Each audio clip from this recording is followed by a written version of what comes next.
Hi, I'm James Shillinglaw, and I'm here in the Bahamas at a place you may recognize behind me. It's Atlantis, and there's the Royal Towers, and we are here for the 25th anniversary of the completion of the Royal Towers here at Atlantis. And believe it or not, I was here, and so was this gentleman next to me, Ted Adderley, who's the Vice President of Sales here, and we're going to talk with him about the whole history. We'll be here for a long time, I think, talking about the history of this wonderful property, and you're going to hear all about that and more on Insider Travel Report.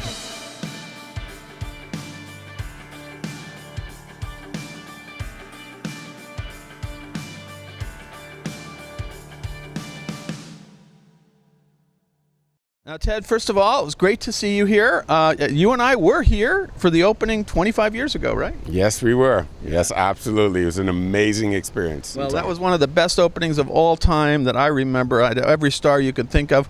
But let's go really. What's your career? How have you progressed here? What did you start at? Because you've been here that long, right? Well, I mean, I started in convention services and moved from there into sales. Mm-hmm. At the time that it was transitioning between a Merv Griffin property and the name people don't even remember, Merv Griffin, right? Don't even remember it, yeah. And into Saul Kersner, and at the time Sun International, before he renamed it Kersner International.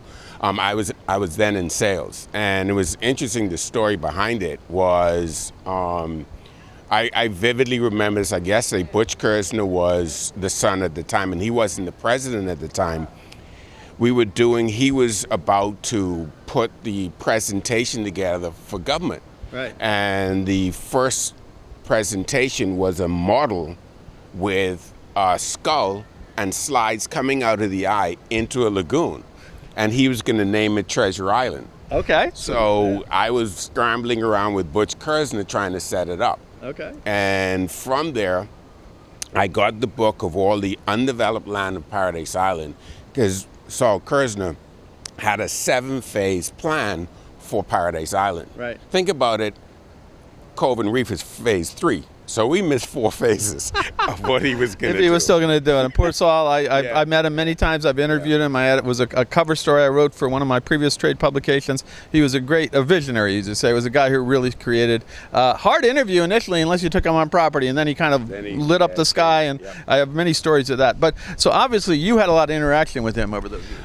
Well, I mean, I'm not the guy who sat with him and worked through these programs, but I was the one who did most of his real estate development tours. Okay. So I've seen him do presentations on a number of occasions. So yeah, I really had a great experience and hands-on experience during the entire time frame. So let's even talk about it. Like Treasure Island, that theme was created or done in Vegas. So he was actually at dinner with a former governor general, and in the Bahamas by Bimini, there's supposedly a road called Bimini Road that we say the myth of Atlantis is a part of. Right.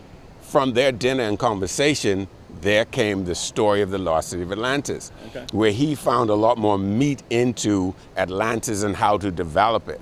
And that's how he started his theme. Well, he did have the lost city in South Africa or in the homeland. Right. So that was, and he did along with he had the palace. Yeah.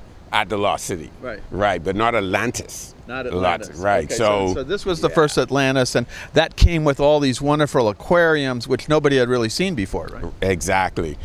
I'll tell you a funny story, only because where we're standing. When the Coral was built, he had a slide that was maybe 10 feet tall. Yeah. And the original Aquarius, or in charge of Aquarius, he said, why don't we put some crocodiles around this to make it excited? He said, have you ever done that before?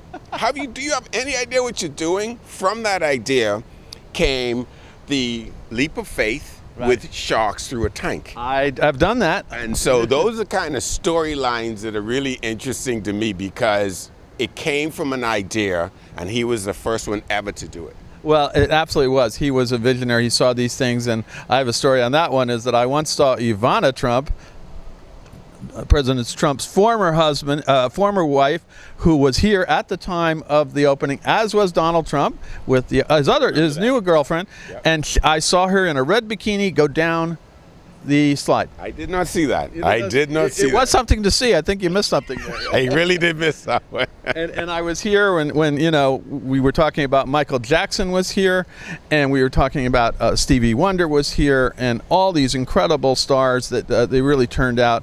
And there's a guy named Jerry Inzarella, who was the right hand back then, who was really organized that whole party, right? You actually hit a name that there's the greatest respect is for Jerry Inzarella, because he really brought the party together. And I'm talking about the grand opening, and it's a name that, wow, you came up with that name, because I've probably never seen someone that has done and has so connected as Jerry Inzarella himself. Well, and he's still going strong. He's over in Saudi Arabia building Diriyah Gate, and I just saw him in December. So he's still, and of course he saw me, and he seemed to remember me. I don't know if he really remembered me or not, but he's a great guy, and he's a New Yorker, a New Yorker. So like, fantastic individual, it really is. I mean, he put it together. And talking about the grand opening, I mean, you have to remember there was a 2-3 day event where we had Tito Puentes, we had Casey and the Sunshine Band, we had Quincy Jones and his orchestra sung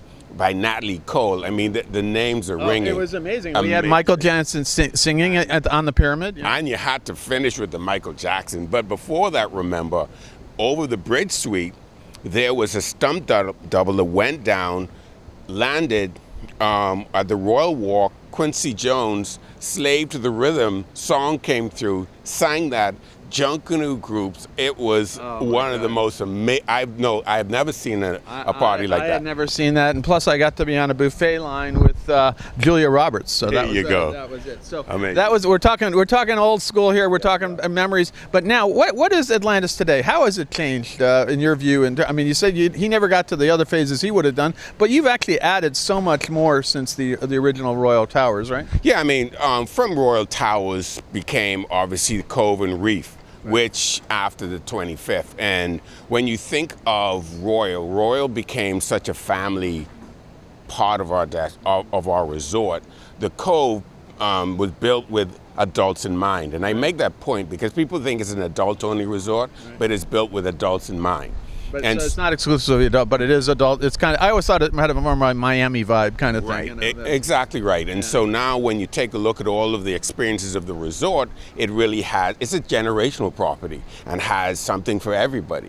And when you talk about 25 years later, one of the interesting things in conversations today is the DNA of Atlantis. Right. And we have to maintain the DNA of Atlantis, but modernize to today's, 25 years later, it's a lot different in a room. If you think about it, we had armoires in a room that now with flat screen TVs, we have to remove armoires. Think about that. 25 years later, even a lot of technology has changed.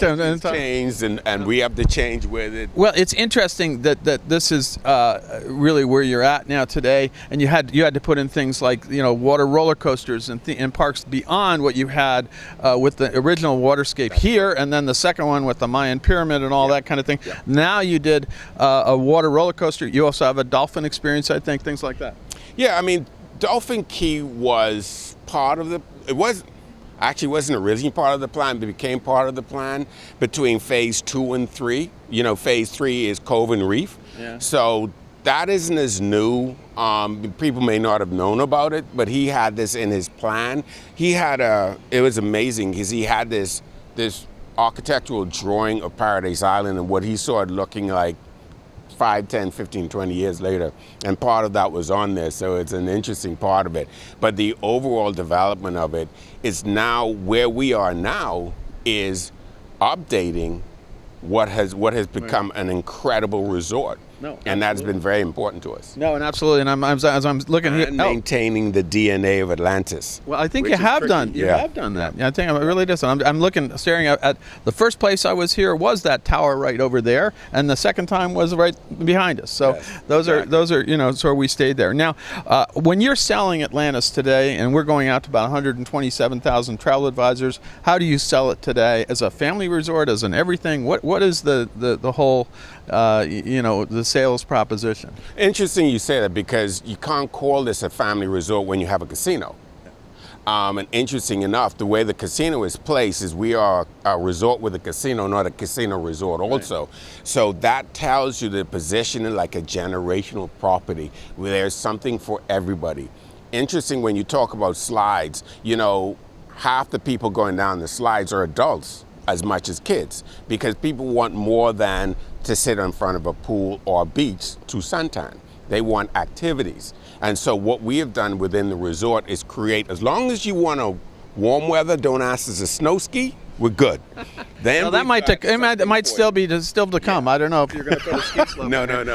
We'll leave that in Dubai. Okay, because you can do it in Dubai. Yeah. But it's an amazing time. It's really developed, and you've seen it all. Really, it's pretty amazing how you've seen it transition over 25 years, right? It's an incredible experience that I can only think back now, and it's just an amazing ride. So you still enjoy it? You still enjoy promoting this resort? As passionate today as I've ever been about this resort. Walk around, come out of the office, come out of your room, walk around, go through the dig, and look at it again with your own eyes and tell me why you wouldn't be. Well, the dig is a big thing. We talked about the aquariums here are amazing. You can walk through tunnels and see stingrays and shark and all this kind of thing. And we talked about the famous tunnel that goes through the shark, which everybody kind of freaks out at, but it's actually pretty fun. But, you know, I did the slides when I was a kid. I wasn't a kid. I did it as an adult. The kid in me did it. Now, anything else you want to tell our 127,000 travel advisors out here about Atlantis today, compared to what it was 25 years ago? Well, two parts. We've found that some of our travel agencies have been here before. Yeah. It really is time to see us again with the renovations of the Royal Towers. Our new restaurant concepts are really off the chain. We're going to one tonight, I think, right? Yeah. Yeah, you're going to Peranza, the Italian restaurant. You'll find Michael Weiss as the chef there. You'll find even that as a new restaurant. It's really off the chain. Well, I'm interviewing him later, actually. So there you go. Yeah, and he has a lot of restaurants that I've actually gone to in Manhattan, so I kind of know his cooking. I've never met him, but it sounds really good. So, but you haven't stopped. I mean, you have Nobu here. You have all these other restaurants that people think. I mean, how many different restaurants do you have up here? You know, I'd have to start counting. But we have over 20 restaurants. And then another 20 bars, so to cross the entire resort. Now that's from casual to evening dining experiences. Right. So we're not short of restaurants. What we have done is reintroduce restaurants and change concepts so that we're fresher. And that's what I'm saying. If you've been here 10, 15 it's time to come back, right? It's come back now to see the new changes. And what was the other thing you wanted to tell the agents besides come back and go out and find actually new customers, because they can come down here? Absolutely, new customers as well. Okay. Because, you know, this has become a bucket list for a lot of people. So part of that, come down, enjoy it. Well, it was built as a destination resort when you went to, and it still remains this as a destination. It's like Disney. It's like all those things, you know.